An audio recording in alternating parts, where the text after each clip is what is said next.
வணக்கம். இன்றைய முக்கிய நிகழ்வுகள். ஊழல் முறைகேடுகளை மூடி மறைக்கவே பிரதமர் மோடி குட்டி கதைகளை சொல்கிறார். வைத்திலிங்கம் எம்பி கடுமையாக விமர்சனம். புதுச்சேரியில் அரசு பணியின் போது உயிரிழந்தவர்களின் வாரிசுதாரர்களுக்கு கருணை அடிப்படையில் பணி வழங்க வேண்டும். வாரிசுதாரர் சங்கத்தினர் கண்டன ஆர்ப்பாட்டம். பிஎட் படிப்பின் சேர்க்கைக்கான கல்வி தகுதிகள், கட்டண விபரம் உள்ளிட்ட விவரங்கள் அடங்கிய கையேடு வெளியிட்டார் முதலமைச்சர் ரங்கசாமி. கடற்கரை கடைகளில் மின்சார மெயின் டிரான்ஸ்பார்மர் பாக்ஸ் இடத்தை ஆக்கிரமிப்பு செய்ததால் தீ விபத்து ஏற்படுவதாக புகார் அளித்தும் நடவடிக்கை எடுக்காத நகராட்சி. காவல்துறை அதிகாரிகளை கண்டித்து கடைகளை பூட்டி வியாபாரிகள் கடை அடைப்பு போராட்டம். புதுச்சேரி அரசு போக்குவரத்து கழக ஓட்டுநர் நடத்துனர்களுக்கு ஊதிய உயர்வு ஜூன் மாதத்தில் இருந்து அமலுக்கு வரும் என்று முதலமைச்சர் தகவல். இனி விரிவான நிகழ்வுகள். நீட் முறைகேடு, மணிப்பூர் கலவரம், ராமர் கோவில் ஊழல், இதுபோன்ற எதிர்க்கட்சிகளின் கேள்விக்கு பதில் அளிக்காமல் ஊழல் முறைகேடுகளை மூடி மறைக்கவே பிரதமர் மோடி குட்டி கதைகளை சொல்கிறார் என்று வைத்திலிங்கம் எம்பி கடுமையாக விமர்சித்துள்ளார். நாடாளுமன்ற தேர்தலில் இந்தியா கூட்டணி சார்பில் புதுச்சேரி தொகுதியில் போட்டியிட்டு வெற்றி பெற்ற வைத்திலிங்கம் வாக்காளர்களுக்கு நன்றி தெரிவிக்கும் பிரச்சாரம் புதுச்சேரி முத்தியால்பேட்டை தொகுதியில் தொடங்கி தொகுதி முழுவதும் வாக்களித்த மக்களுக்கு நன்றி தெரிவித்தார். இதில் பங்கேற்ற வைத்திலிங்கம் எம்பி செய்தியாளர்களை சந்தித்தார். அப்போது பேசிய அவர், நாடாளுமன்றத்தில் மோடி மோசமாக நடந்து கொள்கிறார். நீட் வினாத்தாள் முறைகேடு, மணிப்பூர் கலவரம், ராமர் கோவில் ஊழல், விமான நிலையங்கள் இடிந்து விழுகிறது, பீகாரில் இதுவரை 8 பாலங்கள் காணாமல் போயிருக்கிறது. இப்படி எதற்கும் பதிலளிக்காமல் 3 குட்டி கதைகளை சொல்லி அடாவடியாக பிரதமர் பேசுகிறார் என்றும் இது எப்படி நியாயமாக இருக்கும் என்று கேள்வி எழுப்பிய அவர், எதிர்க்கட்சிகள் கேட்கும் கேள்விக்கு பதில் சொல்லாமல் ஊழல் முறைகேடுகளை மூடி மறைப்பதற்காகவே பிரதமர் மோடி குட்டி கதைகளை சொல்லி ஏமாற்றுவதாக வைத்திலிங்கம் குற்றம் சாட்டினார். தேர்தலில் பாஸ்மார்க் கூட வாங்காத மோடி எப்படி காங்கிரஸ் பற்றி குறை கூற முடியும்? பாஜக வெற்றி பெற்றதை விட தோல்வி பெற்ற இடங்களை எத்தனை என்று அவர்கள் கூற முடியுமா என்ற வைத்திலிங்கம், பாஜக RSS இருப்பவர்கள் மட்டும் இந்துக்கள் கிடையாது, நாங்களும் இந்துதான் என்று குறிப்பிட்ட அவர், அப்படி என்றால் மற்றவர்கள் யார் அவர்களை அந்த இடத்தில் வைக்கப் போகிறீர்கள் என்று கேள்வி எழுப்பினார். புதுச்சேரி பாஜகவிற்கு இதுவரை புத்தி வரவில்லை, எப்போதுதான் அவர்களுக்கு புத்தி வரும் என்று தெரியவில்லை. ஆட்சி சரியில்லை என்று பாஜக MLA-க்களை டெல்லியில் முகாமிட்டு ஆளும் அரசு மீது குறை கூறி மனு கொடுக்கிறார்கள். இங்கு எதற்காக போராட்டம் நடத்த வேண்டும் என்ற அவர், புதுச்சேரியில் ரேஷன் கடையை திறந்து மக்களுக்கு அரிசி போட வேண்டும், மின்துறையை தனியார் மயமாக்க மாட்டோம் என்று வாக்குறுதி தாருங்கள், நீட் தேர்வு ரத்து செய்ய மத்திய அரசை வலியுறுத்தி சட்டசபையை கூட்டி தீர்மானம் நிறைவேற்ற வேண்டும் என முதலமைச்சர் ரங்கசாமி சந்தித்து வலியுறுத்த உள்ளதாக குறிப்பிட்டார். மகாராஷ்டிரா பிஜேபி முதலமைச்சர் ஏக்நாத் ஷிண்டே நீட் தேர்வு தேவையில்லை என்று கூறுகிறார். எனவே புதுச்சேரி ரங்கசாமிக்கு தீர்மானத்தை போட்டு அனுப்ப வேண்டும். புதுச்சேரிக்கு சாராய கடையை தேவையில்லை, சாராய கடைகளை மூட வேண்டும். 8 மணி நேரத்திற்கு மேல் ரெஸ்டோபார்கள் திறந்திருக்க கூடாது, 2 மணிக்கு திறந்து 10 மணிக்கு மூடிவிட வேண்டும் என்ற வைத்திலிங்கம், ஆளும் அரசுக்கு எதிராக பாஜக MLA-க்கள் டெல்லியில் முகாமிட்டு பாஜக தலைவரை சந்தித்து பேசுவது புதுச்சேரி பாஜகவின் டிராமா என்று குறிப்பிட்டார்.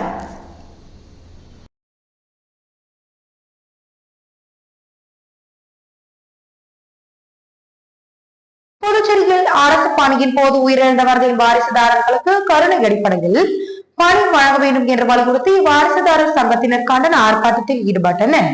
புதுச்சேரி நகராட்சியில் பணிபுரிந்து பணியின் போது இறந்து போன மற்றும் மருத்துவ ஓய்வு பெற்ற ஊழியர்களின் வாரிசுதாரர்கள் சுமார் 177 பேர் கருணை அடிப்படையில் பணி வழங்க வேண்டும் என்று கடந்த 20 ஆண்டுகளுக்கு மேலாக கோரிக்கை வைத்து வருகின்றனர். ஆனால் அரசு இந்த கோரிக்கையை கண்டுகொள்ளவில்லை. இதனால் வலியுறுத்தி வாரிசுதாரர்கள் நலசங்கம் சார்பில் பலகட்ட போராட்டங்கள் நடத்தி வருகின்றனர். இதன் ஒரு பகுதியாக கருணை அடிப்படையில் அரசு பணி வழங்க வேண்டும் என வலியுறுத்தி புதுச்சேரி அண்ணா சிலை அருகே வாரிசுதாரர்கள் நலசங்கம் சார்பில் கண்டன ஆர்ப்பாட்டம் நடைபெற்றது. இதில் கலந்து கொண்ட வாரிசுதாரர்கள் சங்கத்தினர் சுமார் 100க்கும் மேற்பட்டோர் கலந்து கொண்டு கோரிக்கைகளை வலியுறுத்தி கண்டன கோஷங்களை எழுப்பினர். பிஎட் படிப்பின் சேர்க்கைக்கான கல்வி தகுதிகள், கட்டண விவரம் உள்ளிட்ட விவரங்கள் அடங்கிய கையேட்டினை மாண்புமிகு முதலமைச்சர் திரு ரங்கசாமி அவர்கள் வெளியிட்டார். புதுச்சேரி கூட்டுறவு கல்வியியல் கல்லூரியில் 2 ஆண்டு கல்வியியல் பட்டப்படிப்பு நடத்தப்பட்டு வருகிறது. நடப்பு கல்வியாண்டிற்கான மாணவர் சேர்க்கைக்கான விண்ணப்பங்கள் புதுச்சேரி மாநிலத்தை சார்ந்த பட்டப்படிப்பு முடித்த மாணவ மாணவியரிடமிருந்து விண்ணப்பங்கள் கோரப்பட்டுள்ளன. இதற்கான விண்ணப்பம் கல்லூரியின் இணையதளத்தில் பதிவேற்றம் செய்யப்பட்டுள்ளது என்றும் இன்று முதல் இவ்விண்ணப்பத்தை பதிவிறக்கம் செய்து பூர்த்தி செய்யப்பட்ட விண்ணப்பங்களை தேவையான நகல் சான்றிதழ்களுடன் தபால் மூலமாகவோ அல்லது நேரிலோ சமர்ப்பிக்கலாம் என்றும் கல்லூரி நிர்வாகத்தின் சார்பில் ஏற்கனவே தெரிவிக்கப்பட்டுள்ளது. இந்நிலையில் இந்த பிஎட் படிப்பின் சேர்க்கைக்கான கல்வி தகுதிகள், கட்டண விபரம் உள்ளிட்ட விவரங்கள் அடங்கிய கையேட்டினை மாண்புமிகு முதலமைச்சர் திரு ரங்கசாமி அவர்கள் புதுச்சேரி சட்டப்பேரவையில் தனது அலுவலகத்தில் இன்று வெளியிட்டார். அப்போது புதுச்சேரி கூட்டுறவு கல்வியியல் கல்லூரி மேலாண் இயக்குனர் திரு க மாறன், நிர்வாகி சாரங்கபாணி, கல்லூரி முதல்வர் முனைவர் ஜி தாமஸ் ஆகியோர் உடனிருந்தனர்.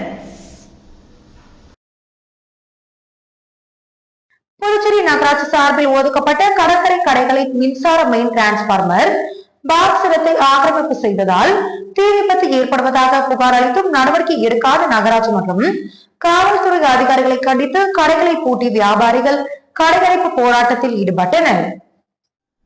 புதுச்சேரி கடற்கரை நீர்சுலை அருகே நகராட்சி சார்பில் 130 கடைகள் ஒதுக்கப்பட்டது.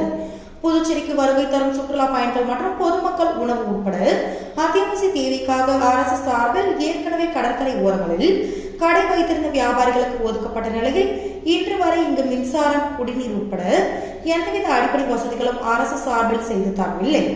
இந்நிலையில் கடற்கரை சுற்றியுள்ள உணவகங்கள் மற்றும் காந்தி திடல் உட்பட பகுதிகளுக்கு மின்சார இணைப்பு வழங்குவதற்காக அதிக திறன் கொண்ட மின்சார மெயின் பாக்ஸ் நகராட்சி சார்பில் அமைக்கப்பட்ட கடைகளின் அருகே அமைக்கப்பட்டது. இந்நிலையில் அதன் அருகே கடை வைத்திருக்கும் வியாபாரி ஒருவர் மின்சார மெயின் பாக்ஸ் இருக்கும் இடத்தை மேற்கூரை அமைத்து ஆக்கிரமிப்பு செய்து அதை உணவகத்தோடு பயன்படுத்தி வந்த நிலையில் இதில் அடிக்கடி தண்ணீர் பட்டு தீ விபத்து ஏற்பட்டு வந்தது.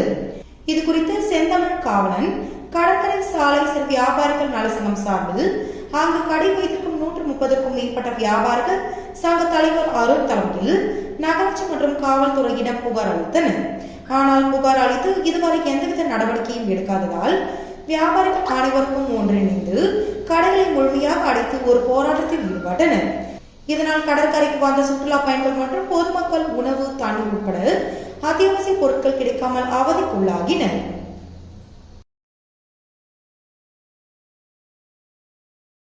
கள்ளச்சாராய விவகாரத்தில் ஓட்டு வாங்கி அரசியலுக்காக திமுக கூட்டணி கட்சிகள் வாய் திறக்கவில்லை என்று தமிழ்நாடு பாஜக பொறுப்பாளர் சுதாகர் ரெட்டி கடும் விமர்சனம் செய்துள்ளார். கள்ளக்குறிச்சி விஷசாராய மருந்தி புதுச்சேரி ஜிப்மர் மருத்துவமனையில் 5 பேர் சிகிச்சை பெற்று வருகின்றனர். அவர்களை தமிழ்நாடு பாஜக பொறுப்பாளர் சுதாகர் ரெட்டி இன்று சந்தித்து நலம் விசாரித்தார். தொடர்ந்து செய்தியாளர்களை சந்தித்த அவர், கள்ளக்குறிச்சி சாராய மரணங்கள் தமிழக அரசு நிர்வாகத்தின் முழுமையான செயல் இழந்து தன்மையை காட்டுகிறது. ஓராண்டுக்கு முன்பு விழுப்புரம் மாவட்டத்தில் இதேபோல் சம்பவம் நடந்த போதும் முன்னெச்சரிக்கை நடவடிக்கைகள் எடுக்கப்படவில்லை, கள்ளச்சாராயத்தை ஒடுக்கவும் நடவடிக்கை எடுக்கப்படவில்லை என்று குற்றம் சாட்டினார். உள்துறை பொறுப்பு வகிக்கும் தமிழக முதலமைச்சர் தான் தார்மீக பொறுப்பு. ஏற்கனவே இவ்விவகாரத்தில் சிபிஐ விசாரணையை மாநில தலைவர் அண்ணாமலை உட்பட பலரும் கேட்டும் தமிழக அரசு நடவடிக்கை எடுக்க முன்வரவில்லை.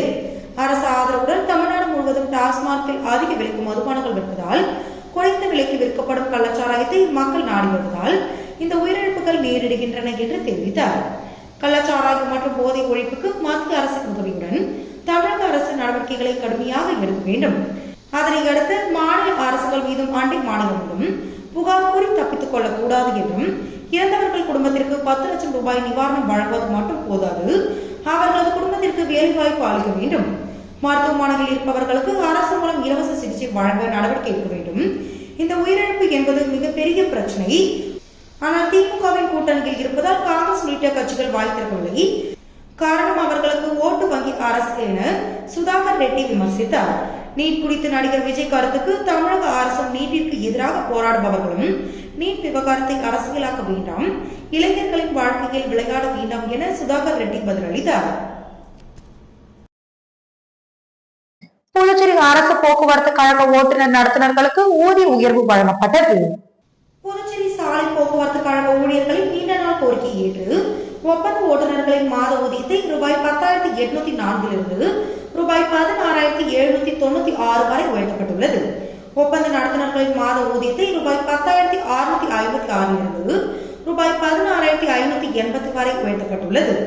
உயர்த்தப்பட்ட மாத ஊதியத்திற்கான ஆணையினை வெளியிட்டு முதலமைச்சர் ரங்கசாமி அறிவித்துள்ளார். இந்த ஊதிய உயர்வு 2024 ஜூன் மாதத்திலிருந்து அமலாக வரும் என்று முதலமைச்சர் தகவல் அளித்துள்ளார். ஆதரவு எம்எல்ஏக்கள் போர்க்கொடி தூக்கியுள்ள நிலையில் ஆட்சியை கலைத்துவிட்டு ரங்கசாமி தேர்தலை சந்திக்க வேண்டும் என்று புதுச்சேரி மாநில அதிமுக சார்பில் வலியுறுத்தப்பட்டுள்ளது. இது தொடர்பாக செய்தியாளர்களை சந்தித்த அதிமுக மாநில செயலாளர் அன்பழகன், புதுச்சேரி ஆளும் கட்சியில் கோஷ்டி பூசல் இருக்கும் நிலையில் சட்டமன்றத்தை கூட்டினால் முழுமையாக நடத்த முடியுமா என்று கேள்வி எழுந்துள்ளது. எப்போது ஆட்சி கவிழும் என்ற நிலையில் ரங்கசாமி தலைமையிலான ஆட்சி உள்ளது.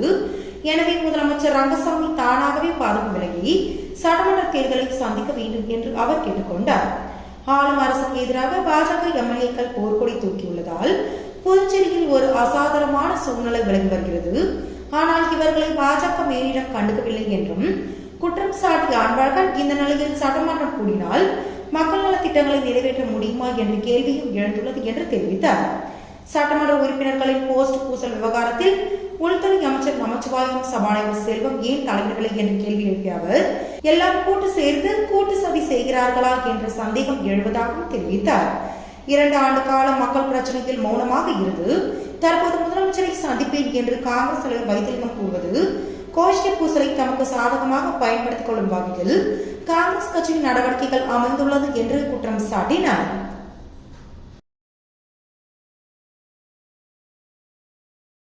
அரியங்குப்பம் பிசிபி நகரில் எழுந்தருளியுள்ள அருள்மிகு ஸ்ரீ முத்தாலம்மன் ஆலய 69ஆம் ஆண்டு செடல் திருவிழா மற்றும் சுவாமி வீதி உலாவில் சிறப்பு விருந்தினர்கள் கலந்து கொண்டு சுவாமி தரிசனம் செய்தனர். புதுவை மாநிலம் அரியங்குப்பம் கொம்யூன் பிசிபி நகரில் எழுந்தருளியுள்ள அருள்மிகு ஸ்ரீ முத்தாலம்மன் ஆலயத்தின் 69ஆம் ஆண்டு செடல் திருவிழா நேற்று மிக விமர்சையாக நடைபெற்றது. அதனை முன்னிட்டு கடந்த 24ஆம் தேதி காலை அம்மனுக்கு அபிஷேக ஆராதனைகள் செய்து கொடியேற்றி காப்பு கட்டும் நிகழ்ச்சியுடன் தொடங்கி நேற்று முன்தினம் குதிரை ஊர்தல், சுவாமி வீதி உலா நடைபெற்றது. முக்கிய நிகழ்வான நேற்று காலை சங்கரபாரதி ஆற்றில் ஜலம் திரட்டி கரகம் ஜோடித்து ஸ்ரீ ஏழைமுத்து மாரியம்மன் ஆலயத்தில் அழகு குத்தி செடல் தரித்து கரகம் புறப்பாடு முக்கிய வீதிகள் வழியாக சென்று பிசிபி நகரில் எழுந்தருளியுள்ள அருள்மிகு ஸ்ரீ முத்தாலம்மன் ஆலயத்திற்கு வந்தடைந்தது. அதனைத் தொடர்ந்து அம்மனுக்கு பால் சாகி வார்த்து கூழ் ஊற்றுதல் நிகழ்ச்சியும் நடைபெற்றது. தொடர்ந்து இரவு கும்பம் சாதல் படகிலிட்டு மின் விளக்குகளால் அலங்கரிக்கப்பட்ட வாகனத்தில் சுவாமி வீதி உலாவும் நடைபெற்றது. இதில் சட்டமன்ற உறுப்பினர் பாஸ்கர் என்ற தட்சிணாமூர்த்தி, அரியங்குப்பம் கொம்யூன் பஞ்சாயத்து முன்னாள் சேர்மன் ஆனந்தன், காங்கிரஸ் பொதுக்குழு உறுப்பினர் விஜயலட்சுமி, ஜெயமூர்த்தி ஆகியோர் சிறப்பு விருந்தினராக கலந்து கொண்டு சுவாமி தரிசனம் செய்தனர். அதனைத் தொடர்ந்து பக்தர்களுக்கு அன்னதானமும் வழங்கப்பட்டது. இதில் திரளான பக்தர்கள் கலந்து கொண்டு சுவாமி தரிசனம் செய்தனர். இந்த விழாவிற்கான ஏற்பாட்டினை அரியங்குப்பம் பிசிபி நகர் விழா குழுவினர், இளைஞர்கள் மற்றும் ஊர் பொதுமக்கள் சிறப்பாக செய்திருந்தனர்.